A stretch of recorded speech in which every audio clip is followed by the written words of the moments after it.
Ladies and gentlemen, welcome to Hero Movie Podcast, your greatest source for superhero movie discussion in the multiverse. I am your host, Adam Portress, and I'm joined by sweet Shanza Kovacs from the internet. The Wolverine. And of course, Bruce Leslie. I'm a prickly pear, and you won't catch me going to Japan right now. Not right now, you won't, because no one can go anywhere. But we have gone to the past a little bit. Surprisingly, we've gone through, we're coming up on 7 years here at HMP, and for whatever reason, we have not covered the Wolverine. Our show started in 2014. The Wolverine was out in 2013.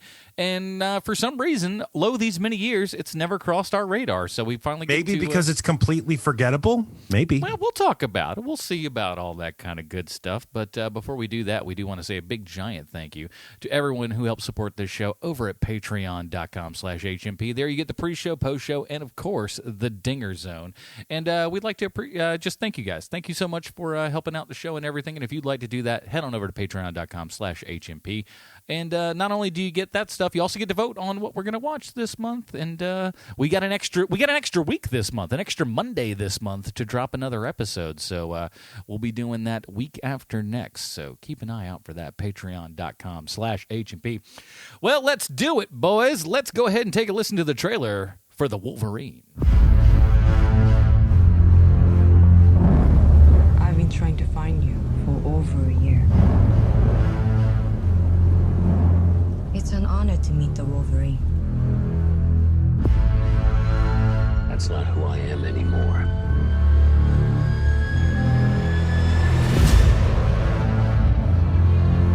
For many years, I have wanted to thank you for saving my life.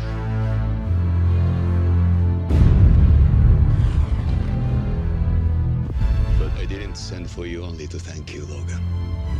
I wanted to repay you. A gift to equal the life you gave me. You have struggled long enough. I can end your eternity. Make you mortal.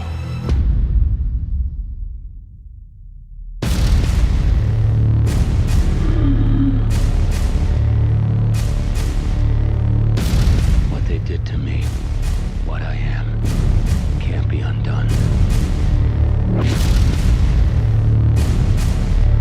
Don't be so sure.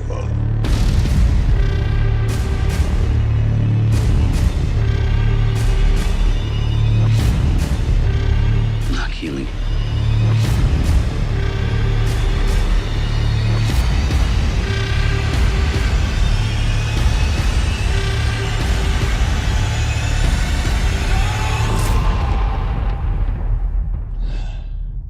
What the hell is happening?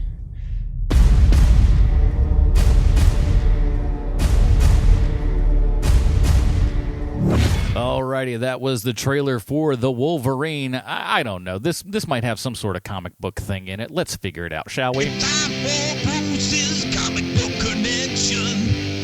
Bruce, what do you got for us this week? A plethora of things to choose from, I would imagine. Well, the first time Wolverine had his own comic was in 1982. And the crazy part about it was that it was intended to simply be a 4-issue miniseries. And the reason I say it's crazy is, of course, because Wolverine was found to have a superpower beyond his healing factor.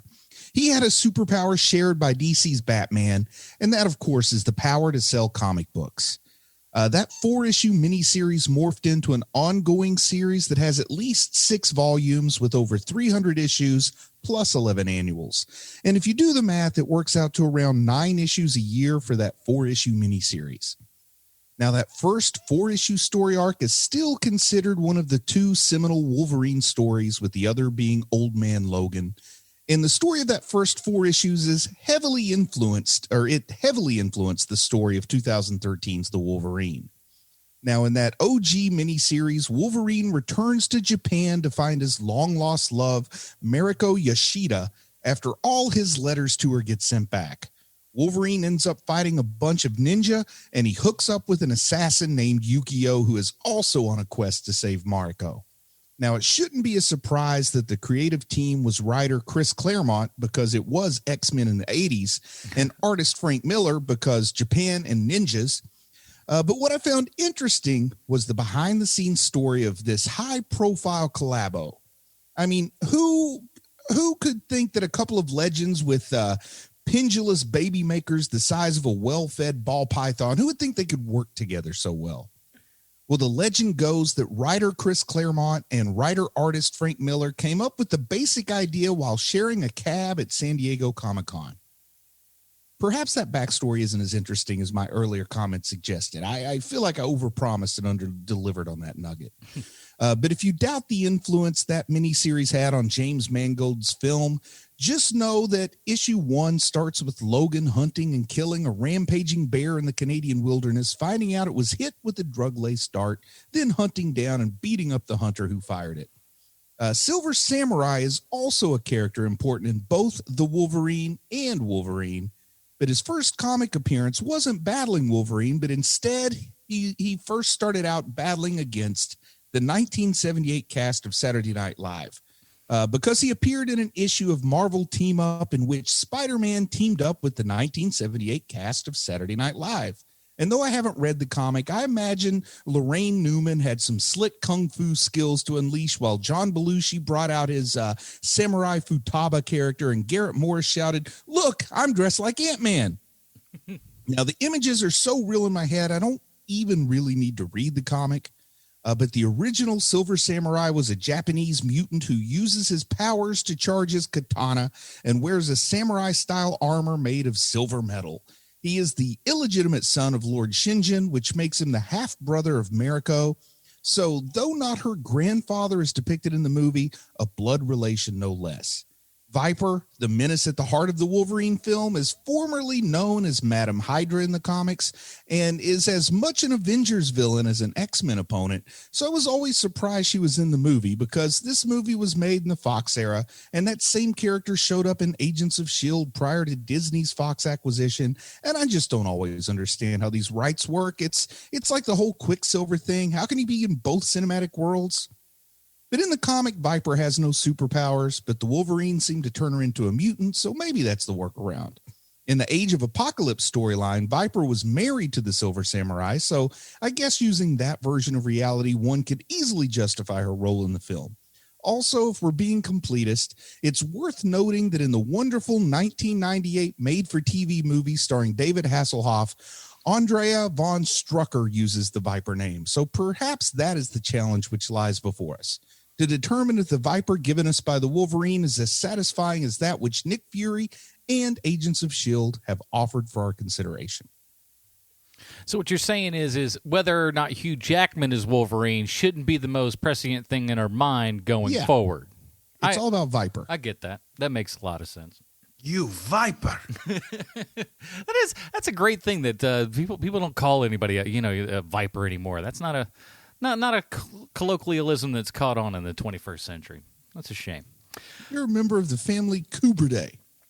So everyone knows, well, at least recently, everyone was very, very much enamored with Logan, the last movie from James Mangold in the X-Men universe here. But a lot of people forget about this one in 2013, that he kind of started this off as well. This was where he was just coming in to that superhero landscape and everything. And it was interesting rewatching this because I hadn't seen it in a long time. What was your guys' memory of it? Because I remembered really liking it and thinking this was going to be a pretty good rewatch. I remember thinking at the time that this is a good movie for what it is, that it's a nice R-rated kind of action movie. Definitely came away thinking, thank goodness it's not more of the X-Men Origins Wolverine kind of thing. But I also feel like from some direction, maybe I was giving it more credit than it deserved at the time. For me, first of all, Hugh Jackman is a treasure. I mean, he's just a gem. And it's just I'm going to miss him as Wolverine for sure. He's easily the best part of this movie. I remember not liking it. I remember thinking that it was far superior to Wolverine Origins, that trash heap. I think that may have been why I liked it as much as I did, because that last one was so god awful. That this movie got a complete pass just because it was capable. It was a capably made movie. But it's also easily forgettable. The things that I remember about this movie were the Silver Samurai and the dumb Viper character. And that was basically all I remembered, and that Wolverine was in Japan. That's all I remembered about it. Everything else just fell by the wayside. And I remembered that he lost his power, because this was the movie where I was like, I guess just in every single superhero sequel, it's always going to be that they lose their power. Yep. Well, James Mangold really likes to roll with that theme, because that shows up again in Logan. Yeah, he but I don't does. know. I don't know if either of you guys can think of another movie trilogy, not just comic books, but any movie trilogy that's had the weird kind of trajectory that the trio of Wolverine films have had. Well, from where the first one is the worst. Let's be nice and say it's terrible. Yeah, there never should have been a sequel, but the third one is Academy Award worthy. Like, usually you get like the Stallone trajectory where Rocky is Academy Award material, but by the time you get to Rocky 3, we're just cashing checks. It's just really great, and then he goes to 5 and it's the worst movie ever made. Yeah, but even 3 is good, but nobody's nominating that for an Academy Award. You know what I mean? It's a crowd pleaser. Yes. Then you get like the Godfather trajectory, where Godfather 3 is the X-Men Origins Wolverine of the Godfather trilogy. Right. But I don't know, because maybe just about anything other than a comic book property, a movie like X-Men Origins Wolverine kills that property until reboot time instead of sequel time. Right. I think a lot of that really goes down to just Hugh Jackman, to be quite honest. The guy it was a role that he was born to play. He's just so darn good at it that, like, even when it's dog crap like X-Men Origins Wolverine, people still went to see that movie. That movie made money. Not a ton of money, not like X-Men money, but it made enough money to where they were just like, well, we'll keep around somewhat. And that is all, I believe, all on the back of Hugh Jackman. And you say it's a role that Hugh Jackman was born to play, but I would argue that Wolverine aesthetic came towards Hugh Jackman more than Hugh Jackman went towards Agreed. Original Wolverine aesthetic. I think if Hugh Jackman had been cast as Iceman, suddenly Iceman would be the most popular mutant. Like I think it doesn't matter where he was cast. The guy has what some people call the old star power. Yeah. Which, strangely, Stargirl doesn't have the star power, but still interesting. Strange enough. But I think that he has that combination that you don't see a lot out of anybody, because to get all of those things is amazing. To be a handsome-looking guy, he is a good actor, and I forgot what my third one was. It just popped out of my brain. And sing? Oh, he can exactly. He can dance and sing. Like, he does. Like, it's almost everything he touches turns to gold. Well, he has the very, very rare, unique ability, right, where he can play someone who you believe could take out a room full of 20 people, but also you believe that guy also could play a closeted homosexual gentleman who's stealing money from the educational board. Like, both of these things are true. I think if my timeline's accurate, he filmed this movie and Les Mis in the same calendar year.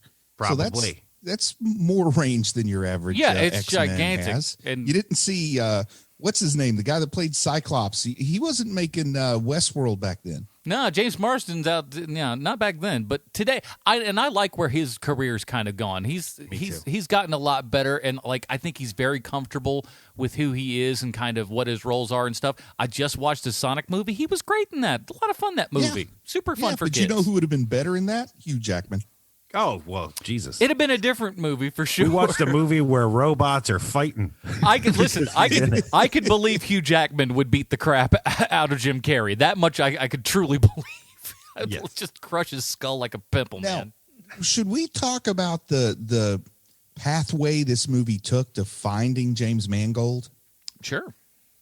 Because Darren Aronofsky linked to the Wolverine movie for like 3 years before it came out. I mean, high-profile linkage of Darren Aronofsky to Wolverine. And then that just, I guess he kind of bailed on it, but he bailed on it in a really polite, don't burn the bridges way.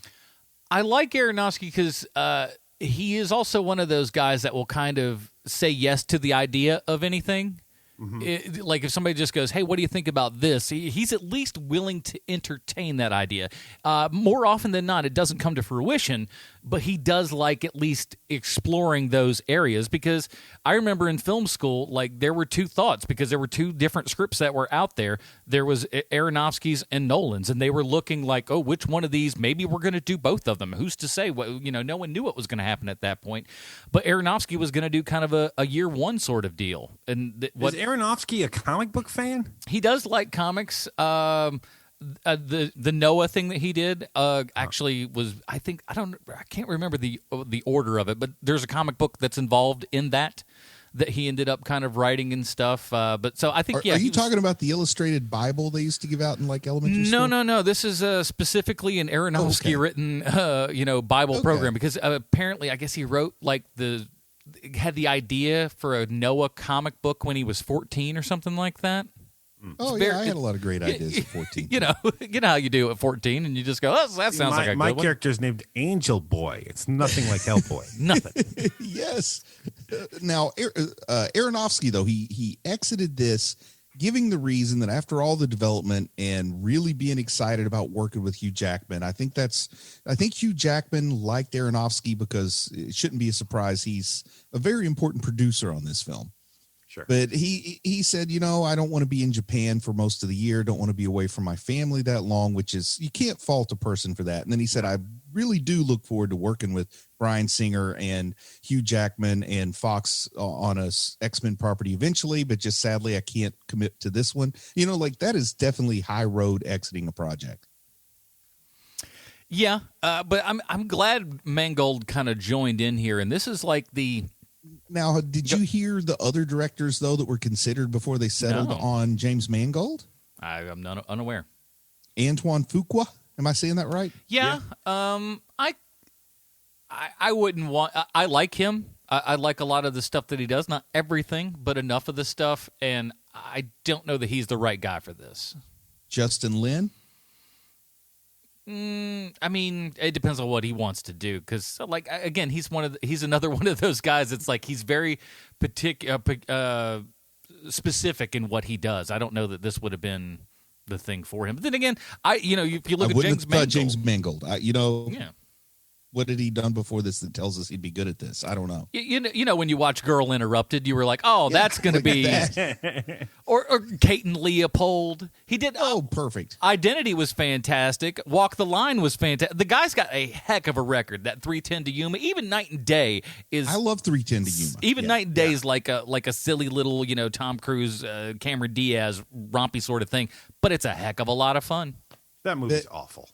If what I read was correct, and you never know what's correct and what's apocryphal, but it was 3:10 to Yuma that Jackman really liked that got Mangold the job. Well, I could see that. I mean, it was the thing I think that really turned him, and people were like, oh boy, okay, this guy is a little bit more serious than we were all thinking. And then when he goes in and does this, and then it follows up with Logan, and then Ford v Ferrari, the guy's just got like an almost flawless directing career here. Now, I'll give you one more name that was interested in this film until he found out they were going to book like 6 months for shooting, and that's Guillermo del Toro.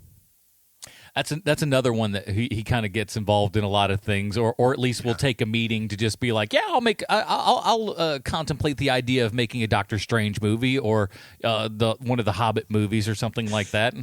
Now, from multiple interviews that I've heard, he seems really not interested in long-term commitments, though. Like, he was so thrilled to get out of The Hobbit because it was going to keep him tied up for like 2.5 years. Like, that was his only complaint, was how long of a commitment it was. It was kind of funny to read those interviews. Yeah, but it was kind of the thing that a lot of creatives have, right? Where he has a lot of ideas, but he doesn't have a lot of commitment to those ideas. So it seems like he loves pitch meetings and he loves taking meetings for people with their ideas, but he doesn't like being in something that's going to take 1.5 years for him to get to the final. See, I'm the opposite. I got no ideas, but I love commitment. I'll be there. Don't Your even have to wife tell me must- what the podcast is about. I'll do it for at least 6 years. And sometimes you don't even have to tell him what it's about, and he'll just sign showed up for one it. day and you told me, okay. Oh, this you're is a in this. full-time thing? Oh. All right. 7 years later. The courtesy to tell you no. But I think that he is one of those guys that could probably be helped a little bit by kind of forcing him to do something, if you know what I mean. Just like, Yeah, but maybe who's going to force Del Toro to do anything at this point? I know that's what's kind of sad is I think he should force himself to do those things and just Actually, be like, is he married? If he is, I know who can force him to do I something. think he is. Yeah, maybe his wife needs to make him do a long-term movie.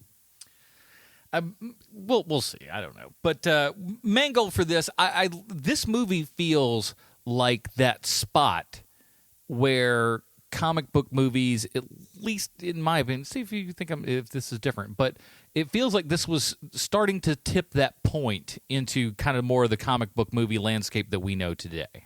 Because it still feels like it's got a little bit in the past. It feels a little X-Men-y, obviously Wolverine notwithstanding, but you get what I mean by X-Men-y with the villains and all that kind of stuff. And a little bit more over to the what would eventually kind of become Logan. More of a drama that happens to take place in this universe that has all these fantastical things in it. This feels like that movie that's the transition point from that old to kind of newer. It definitely movie. feels like it's easing us into a little bit higher form of art from these movies. Going from what the X-Men had kind of been up until this point, but still not quite to where it would be with Logan. But it's like definitely easing us that way.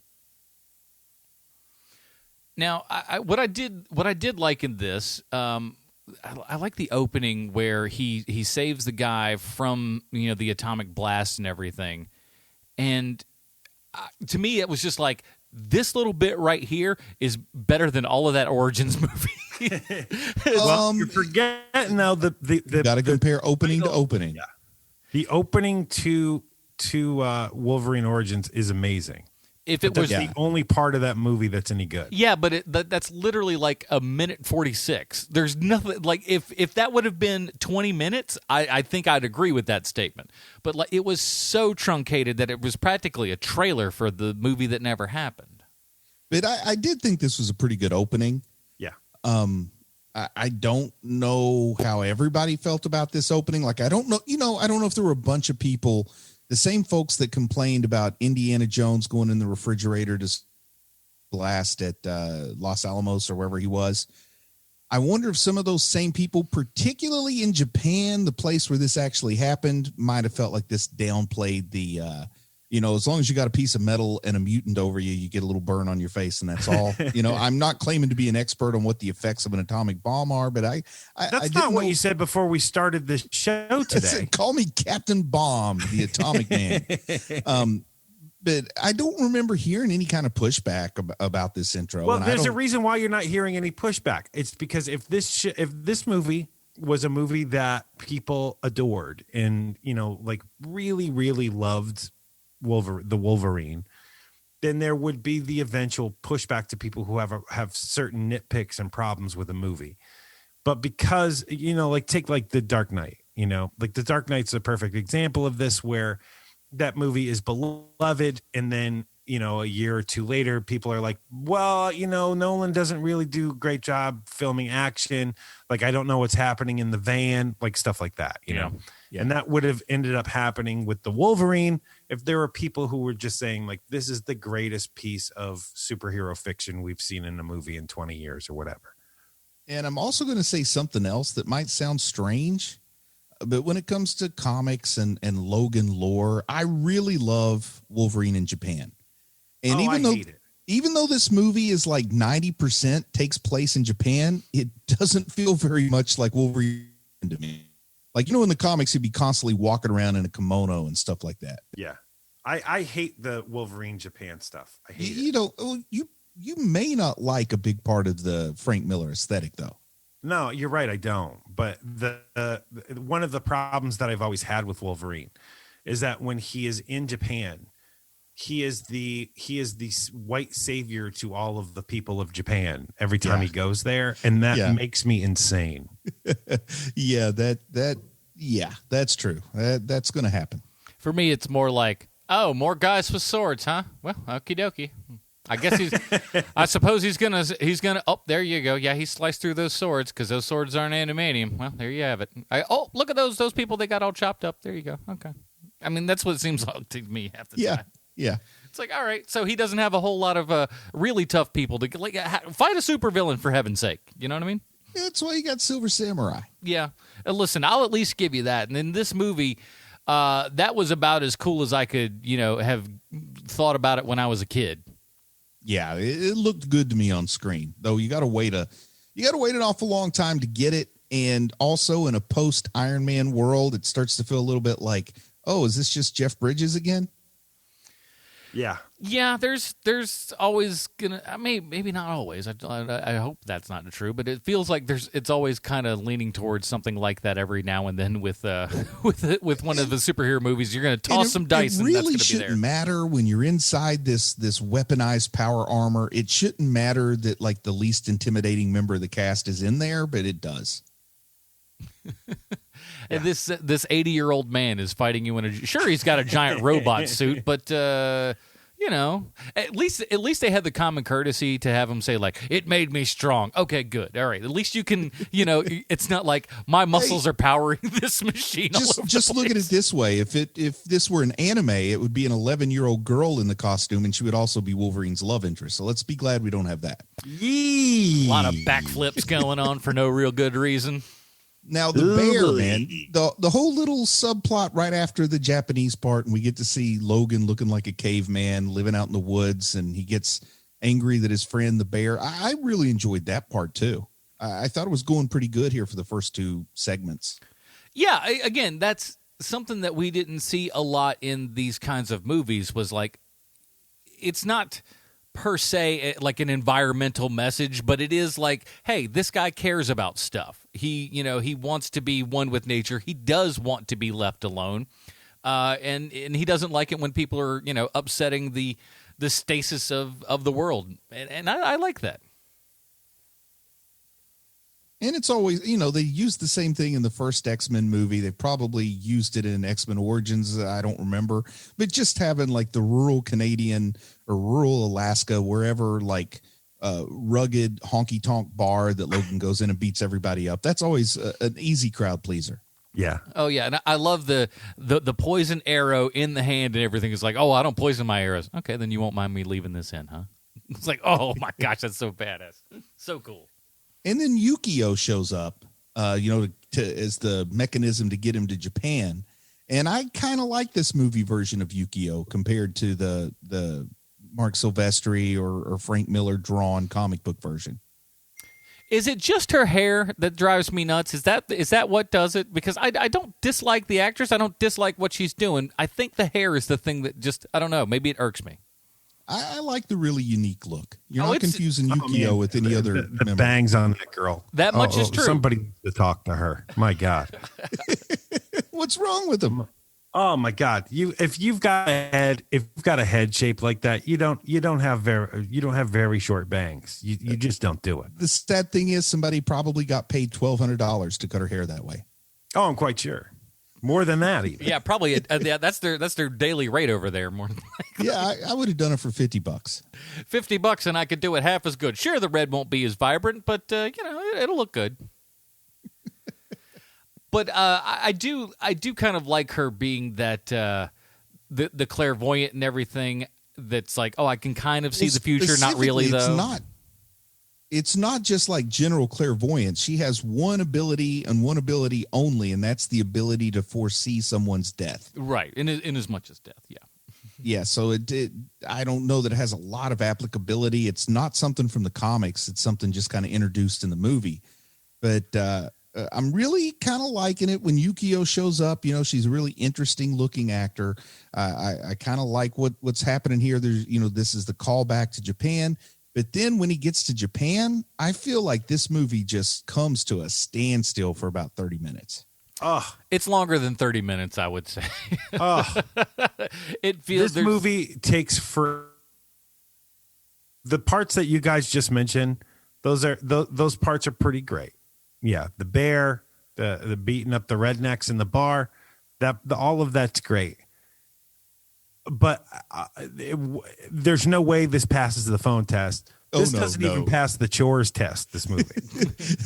Man, it's a bad sign when I get excited about the hospital bed that Ichiro is in, because at least it's something interesting to look at. You know how that hospital bed is like all those individual little cylinders that lift him up. And all you're doing is thinking, like, is it controlled by his mind? Is there like a little thing in it, a little control in his hand or something? How does it know to do these things? It's magic. And, you know, I subscribe to the Sean Kovac's school of not really caring much about dreams or dream sequence stuff. Kind of weird and out of place to me. Like, by the way, someone who shall remain unnamed let me know on instant message this week. They were very happy that I said no one cares about your dreams, Adam, last week. Good. I wasn't telling big stories. It's just a bullet point. So I understand and I agree. A bullet point is different from a story. That's all I'm saying. I just wonder if like, what's her name? Famke Janssen. Am I pronouncing that right? Yeah. Famke. What? Famke. Okay, well, I don't know if like maybe Famke really needed some work and begged him to put her in, or somebody look, man, she's a classy lady. It's the thing, like, because you know it's hard to remember now because there's been 17 movies since this movie, with X-Men in it. But like for a long time, there was that unrequited love thing between Jean and Logan, but.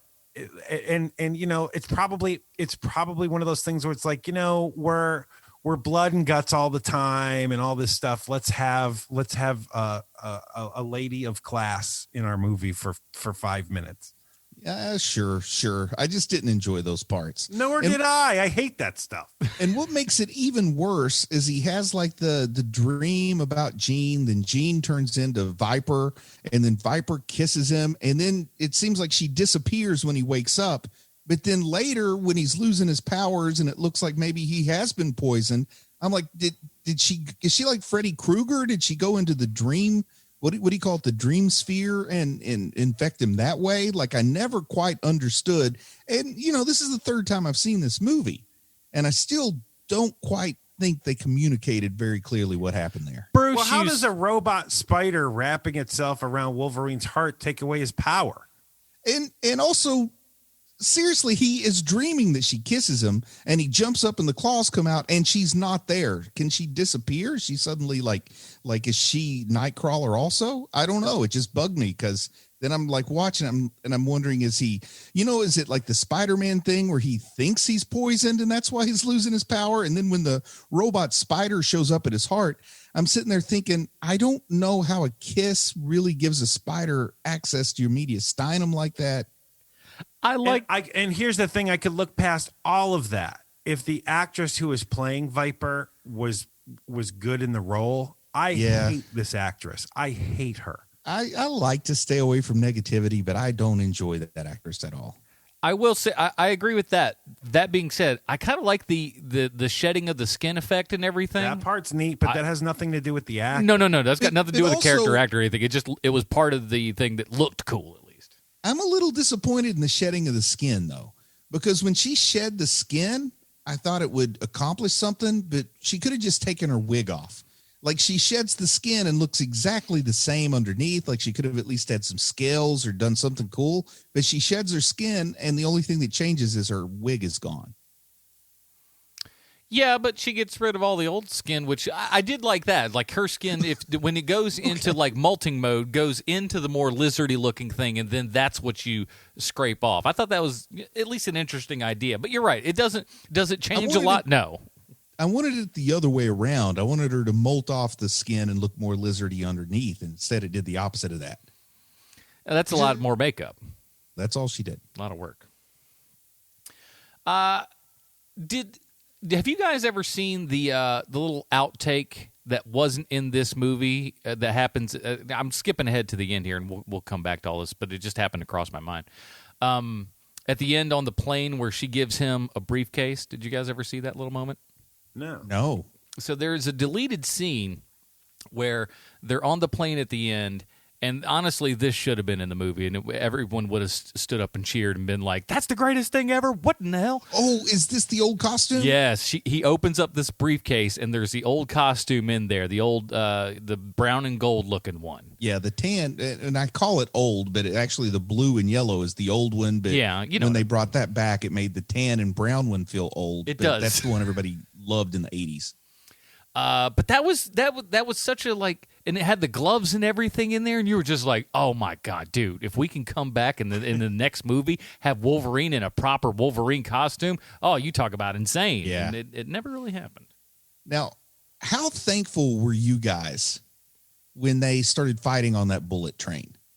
And it's like, thank Christ, something's happening now. Like, they're up on top of the train. And to be honest, like, compared to some really good fight scenes like what we watched not that long ago with the Matrix on the highway, I think that was Matrix 2. Yeah. This is not all that great of a moving object fight scene, but my goodness, was I not happy for it, because this was moving pretty darn slow, but they got on the train.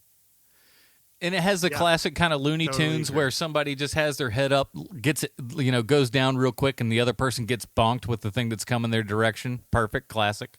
And they do a lot of fun stuff by like flying free through the air, then coming back down and latching into the metal on the surface of the train. Oh yeah, his giant kind of berserker lunge going right towards that guy, as kind of just jumps in the air, and as the plane or train's coming down, he comes up towards him. That's pretty awesome.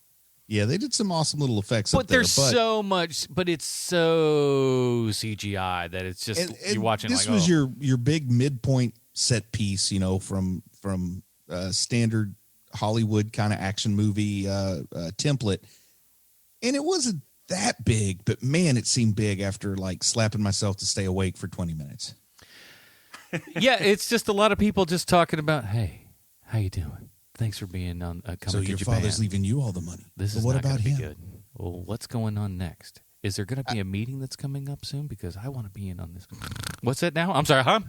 Trade fight. To Japan. I've never been to Japan, but if I ever do, I so want to check out one of these love hotels. And not because I'm up for any hanky-panky or anything. These things just look so weird and cool. And like, if we had them here, I would stay in them every time I travel. I've seen some videos, and they are strange. They're very, very strange. And it's Are they as clean as the one depicted in this movie? Well, here's the thing. The ones, when you see it, they're never really lit all that well, so a lot is to be left to the imagination, but I would say no overall. That's not one of these places that you'd go to. I think you would think it'd be fun, Bruce. You'd go as a lark. You'd get in that room, and you ever been to those, just any hotel room where you walk in and you go, oh, this was a mistake. I think that's how you would feel with this one. Down. I'd ask for the mission to Mars, and then I'd abort before launch or whatever. It's a mission to Mars. It's the Brian De Palma film, everybody. That'd be great. It's just a lot of talking.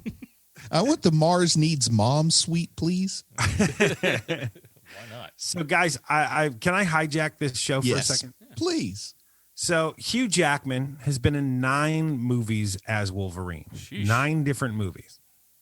And what I'd like to do right now is I'd like to run down the list of movies that he's in playing Wolverine.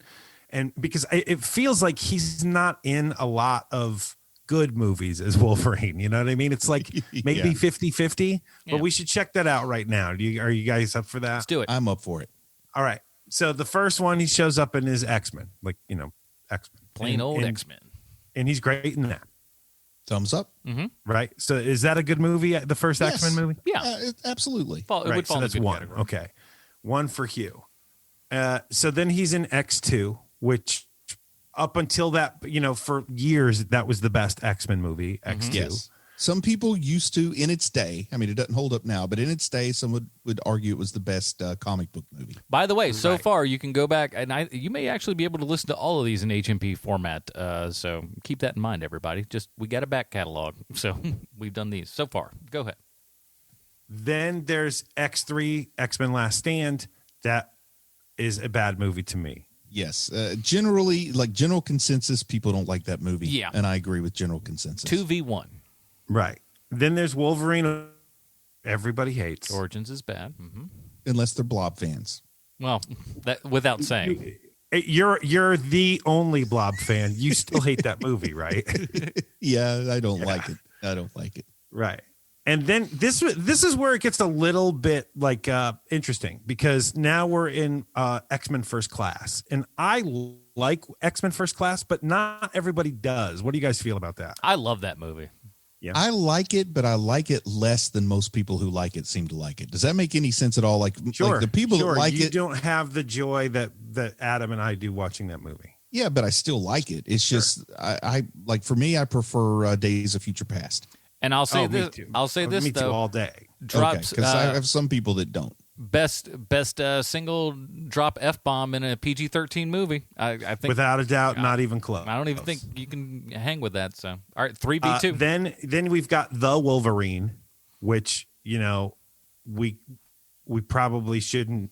We'll hold our hands on that spoil one. The end, but yeah, we'll have to leave that as a question mark for now. So we're 3-2, and we'll call it a draw for now. Right. Sure. We're 3-2 so far. Then there's Days of Future Past, which is my favorite X-Men movie. Yeah, mine too. Still good stuff.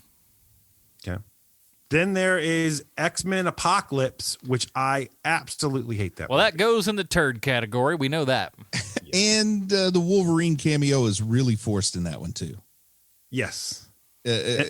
Like no offense there, Hugh Jackman, but I would say that's his least enjoyable performance. Better than that. Even Hugh Jackman can't save that movie. Yeah. And that's saying something. And then the last one is Logan. He is Logan, and I love Logan. That's at least 5 in the good column. Saving this last one, which may go in the pile. Who knows? Yeah, so 5 to 3 with one out there. 3 on the amount of movies that are good Wolverine movies versus bad Wolverine movies. That's not a bad batting average, especially when you consider how many there are. It's not like, we've got 2 Hellboy films. All right, which one's better than the other one? It's like there's 9 performances here. It's a lot of stuff. There aren't a lot of people that have played the same comic book character in 9 different movies, are there? It's true. Even not a comic book movie, but even old Dominic Toretto ain't in all 9 of them Fast and the Furious movies. Yeah, but I mean, you look at the MCU and you got so many like small appearances of Nick Fury and stuff that, right. The MCU, they've bound to have some people with more than 9 movies now. Sure. But this isn't the MCU, so that makes it a little more interesting that he's done 9 and spread out over, what were they spread out over? 20 years. Yeah. It's ridiculous. And strangely, he kept getting in better shape. I was about to say, this movie, he's not even in his final form. No. Like, he'd wait till Logan, and it's just like, sweet Lord, what is this 60-year-old man on? He's amazing. It's like a tale of 2 humans, me and Hugh Jackman in 1999, not nearly as far apart as we are now. Somebody just kept going. He went in one direction, I went in the other. But at some point, those paths crossed. However, I did find a really, really good picture of Russell Crowe on the set of Gladiator compared to Russell Crowe on the set of that movie that came out like this past fall in Tank. Well, I don't even remember what it's called, but boy, now that is a Bruce Leslie trajectory right there. I love fat Russell Crowe. I think he's more fun than fit Russell Crowe ever was. I think the same thing with what's his name from the 300 there, Gerard Butler. I like fat Gerard Butler way better. It's just they're I don't know, something about those guys just kind of swelling up just makes them a heck of a lot more fun as actors. Yeah, I've always liked Russell Crowe because we've been on the same trajectory physically. So I always look at him and I see I'm not alone in this world. Well, he's got an Oscar and you've got, eye stuff. I got some Oscar Mayer in the fridge. But this movie is okay. And I, like I said, I feel like when I was watching it, it was that we're in the middle time here where we're not quite at the super serious, comic book movie that feels like it could be, an Oscar-winning contender here. And we're still not quite out of that comic booky silliness kind of phase as well. We're It's starting to have its cake and sliding eat the it bar. too. Yeah. I want to talk about the thing that kills this movie for me. Let's hear it. Because the movie is, I'm completely and utterly indifferent towards it until we get to this moment. It's the moment where Wolverine's about to fall off some cliff, and then the Silver Samurai grabs him by the arms. Yeah. And then the Silver Samurai's hand opens up over Logan's hand, and then injects him into where his claws used to be. Yeah, into the bone marrow. Into the bone marrow. It makes me enraged when I see that. Why? Because the amount of precognition you would need to have Yes. in order for all of those things to happen, to get to the moment where you're drilling through into where his claws used to be, there is so many things that need to happen in order for you to get to that point. You lined up all the stars in such a way that you knew at some point during our fight, I will have his hands and they will be at mine. And this is a specific point where I should put these little drills on the end of my claws so it will go into him and take his stuff. Are you kidding me? Let's think about this though. This movie takes place in 2013. Maybe it takes place a couple years in the future. So let's say 2015. And we know that this fellow, this Ichiro, was a full-grown man in World War II in 1945. So he's got to be 100. 90 plus, 90 to 100 years old. So he's had a lot of time to think this through.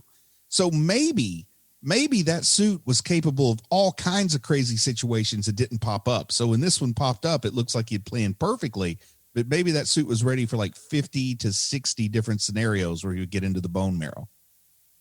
You would think that, wouldn't you? So I don't know why I'm defending it so vehemently, but for some reason I feel like I had to. It's the wannabe mad scientist in you, Bruce. Is this just a devil's advocate that you're playing here? I think so. Because honestly, I wouldn't have argued in favor of this for my own benefit. It makes me so angry when I see it that I'm like, oh, okay, I'm done. I don't have to even pretend anymore. I will. I was like, that's exactly what I knew was going to happen when that happened. No, it's I'll not. say this though, at least they didn't have cliche. something that was like, this is what you've got to do. Like they didn't mandate it ahead of time to like, you got to make sure that you grab both of his hands and chop his claws off so you can like, at least they didn't give us exposition like that. So Also, I got to give him credit there. I got so many other things that was bugging me that I guess that part about how perfectly everything had to line up didn't bug me too much, because I was already bugged like, what kind of sword exactly is this that cuts through these adamantium claws? Like there's a question there that wasn't answered appropriately. And what is the magic about his bone marrow that transfers his immortality? Like that didn't make any sense to me at all either. Plus, like, people actually give bone marrow transplants in the real world and they don't like lose all their abilities provided by their bone marrow. They retain them while sharing with someone else. So that bugged me. And then, also when Wolverine's digging the robot spider out of his heart, did that gross you out, Sean? No, because it's so unbelievably stupid. Good, because you get grossed out sometimes, but I do. The whole time I'm watching that, I'm just thinking what a horrible angle of approach he's chosen to try to get to his heart. It's like, go underneath, buddy. There's more room up and there. It's fluoroscopy guided, so he really knows how he's going. And like to go in through your abdomen and up through the it's a terrible approach, man. Go between a couple of ribs or something there, Wolvie. I did like the when he was kind of taking his essence, as it were, the kind of de-aging on his face and everything. I like that. Yeah. Then when it goes back, just kind of quickly ages him again. I thought that was like a really nice touch. That was cool. Yeah. Again, you got to look for in this kind of movie. There's enough where you just got to go, oh, okay, there's a little piece I liked. Oh, there's a little piece I liked over there, because it doesn't all add up. But I think a lot of that really does come from the graveyard that is X-Men Origins Wolverine. Yeah. And this is the movie where Hugh Jackman got workout advice from Dwayne Johnson. Yeah, just do That's all why the he's stuff. bulked up so much here. But apparently his advice from Dwayne Johnson was to eat 6,000 calories a day for 6 months. Got to tell you, I've tried that. I still don't look like Dwayne Johnson. There must be some part I was missing there. Yeah, well, you can see the roadmap coming in Hugh Jackman's arms and stuff because he's got those massive veins in this movie. Yeah. This was definitely one of those where like, all right, how long we got till we go? All right, let me start in on these push-ups.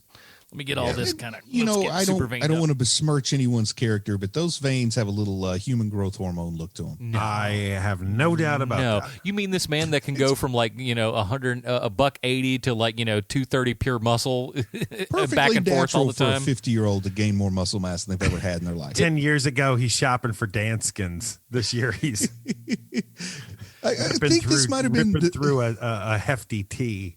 I think this right after this is when he made Film 43, and he didn't actually have to use a prosthetic because of the side effects of the growth hormone on his chin testicles. Poor guy. So before we get down to our final grade and everything, we do have to ask ourselves one very important question: is how does this movie relate 1-to-1 with Sylvester Stallone? I think I have an idea. Thank you, Adam. I have a prepared statement. James Mangold. Your directing career is a schizophrenic roller coaster of movies that are some of the best movies anyone's ever seen. Your Logan, your 3:10 to Yuma, your Walk the Line. Or you make movies that make you want to remove your own eyes in the off chance that it'll make you forget you ever saw the movie, like Night and Day and Kate and Leopold. It's hard to figure out what sort of director you are. I mean, when you're watching something like a Walt Becker movie, you know exactly what you can expect. What's that, James Mangold? You don't know who Walt Becker is? Well, Walt Becker directed Wild Hogs, followed that up with Old Dogs, finished trifecta with Alvin and the Chipmunks, Road Chip. See? When you're watching a Walt Becker movie, you know what you're getting. But who knows with James Mangold? He directed Ford versus Ferrari, which some folks don't like, yet I love dearly. And he directed what, in my opinion, is the career totem for Sylvester Stallone, called Copland. Before Copland, Stallone's public persona is that he's past his prime, he's hard to work with, he's a sucky baby who made unfunny comedies and action movies that sucked, except Demolition Man. Demolition Man is awesome. But after Copland, he becomes a Hollywood elder statesman, a good businessman, and a hardworking dreamer who happened to beat the odds. And to continue the two-faced movie making of James Mangold theme, Copland is a good movie. It's not a game changer. It's not something that's going to change your mind about cop movies, but it's good. And it's got good people in it. And you know what? Stallone is good in it too. But you know what's not very good? The Wolverine. And there you have it, HMPers and Dingalingers. This week's Stallone connection is none other than James Mangold. Adam and Bruce, this is the 331st episode of this bit, and still no word from Sylvester Stallone. Darn shame. My favorite line in Copland, because it was played in all the trailers, is Robert De Niro going, "You had your chance and you blew it." It's so good. That's the best line reading in that entire movie. It's filled with a lot of good line readings from a lot of great character actors. If you haven't checked out Copland, my goodness, do yourself a favor. Very good movie. Ladies and gentlemen, it's that time where we break down our review of this, and we don't have letters, we don't have stars. That's a lot of nonsense. No. We have our own nonsense. It's called the Robin rating system. What's the Robin rating system consist of, you might ask? Well, I can help you out with that. Why don't you go over to our subreddit and check it out, reddit.com/r/HeroMoviePodcast. It's right there at the top of the screen, and join up, man. Bruce, where does the Wolverine from 2013 fall in the Robin rating system for you? I've seen this movie 3 times, and I've never stuck around for the credits scene. So that kind of says what a weird movie this is for me, because I liked it enough. After credit scene in this movie? There's a mid-credit scene, is what I read. But, what is it? Professor X and Magneto meet Logan at the airport when he gets back from Japan. Oh yeah, I vaguely remember that. I didn't watch it this time, but I remember that. Which Professor X is it? It's Patrick Stewart. He kind of freezes everything and stuff. It's actually it's kind of cool. I have seen that. I've seen that. So I've seen the movie. I like the movie enough that I've watched it 3 times. At least one of those 3 times was just for the heck of it. The first time was curiosity. The third time for the show. But there was a time in between where I was like, you know, it'd be a good thing to do for 2 hours. Let's watch the Wolverine. But I've always been glad when it's over all 3 times. So I don't think it's downright awful. Like, I think it's better than Hellstrom that we talked about not too long ago. So Lord, come on now. I think I gave Hellstrom a Damian Wayne, so I've got to give this at least a Damian Wayne. It's better than X-Men Origins Wolverine. I hope I didn't give that a good rating. I don't know. I'm going to give this a Damian Wayne, a very confused Damian Wayne. You know what? With your with you and the Blob, though, you might have given X-Men Origins Wolverine a bump just on account of that alone. And the opening and the sweet cowboy hat that Will.i.am has. Oh, Lordy. Sean, what do you got? Here is the fact of truth here. We had no problem talking about the terrible Justice League sitcom that we made that was made in like the late 80s and early 90s. Yeah. We had absolutely no problem talking about that thing, and it's like 24 minutes long. We are really looking to fill that time up talking about a movie that feels like it might be 4.5 hours. I think it's over 2 hours. Yeah. And we are having a hard time coming up with topics to talk about with this movie. That makes it Jason Todd. This movie is utterly forgettable. There are good parts. You know what? It's not a Jason Todd. I take it back. It's a Stephanie Brown. Movies of Stephanie Brown. It's not the worst thing I've ever seen. It's the worst kind of movie there is. And I got that from Adam. Thank you. Finally, I'm starting to get a little bit of recognition right here. So it's utterly forgettable. I can't remember anything about it, and I just watched it again this morning, except for a few things. It's just not good. Yeah, it's not great. I think I'm just kind of teetering on the edge there. I'm going to go Damien, but only just so, because everything that you said is correct. It is the lesser of those movies, and I really do think that having this be right after X-Men Origins Wolverine, which was just the bottom of the barrel for any of those Wolverine things, this is a step above that. And I think at the time it was just like, oh my God, this is so much better than the last thing. It just, yes. After you've been kicked in the crotch, you'd rather be patted on the head. You know what I'm saying? So with all of that being said, now that we know where we are, is the Wolverine in the good part of Hugh Jackman's Wolverine career or the bad part? Overall, I got to go with my gut here and put it in the bad category. I can't argue. I can't even play devil's advocate, even though like part of me wants to say it's a draw. But in the movie world, in the entertainment world, if you can't make up your mind, it's not that good. So so we're 5-4. That's not bad. 5 good movies, 4 bad ones is Wolverine. Listen, and you know the appearance was so small in First Class, you can almost nullify that, and it's 4-4. But like Adam. It's the best use of an F word in like 30 years in a movie. Yeah. And it just, the entire theater just erupted with laughter and applause. It was just like, it was the highlight of the film in a film that's got a lot of good highlights in it. It's a good film. Yeah. And to have that moment be the moment where everybody was just like, oh, that's the thing you talked about when the credits hit. It's just like, dude, Wolverine showing up was amazing, right? Yes. And so I think in that case, you got to count it. Yeah. 5-4. Not too shabby. Well, next week, everybody, we've got a little thing called Thanksgiving here in America coming up, and we'd like to give thanks all the time. First of all, thank you for listening to this show. Thank you for rating us on iTunes, and thank you for supporting us at patreon.com/HMP. There you get the pre-show, post-show, and, of course, Dinger Zone. And but next week, Bruce, what else are we going to be thankful for? What's the movie we're talking about next week, Bruce? Solomon Kane. There you go. I don't know what it's about, so I can't pitch it. Yeah, it's a Puritan who fights evil. Oh, well, that old story. You've heard it a million times, but have you heard it on HMP? I think not. Well, we'll do that next week. In the meantime, Sean, where can we find more of your work on the internet? Why don't you go to The Mandalorian 30 Questions, where every week we review each new episode of The Mandalorian, which is easily, and it's not even close, my favorite show on television. It's pretty wild and crazy. Do it up, everybody. Bruce, what else?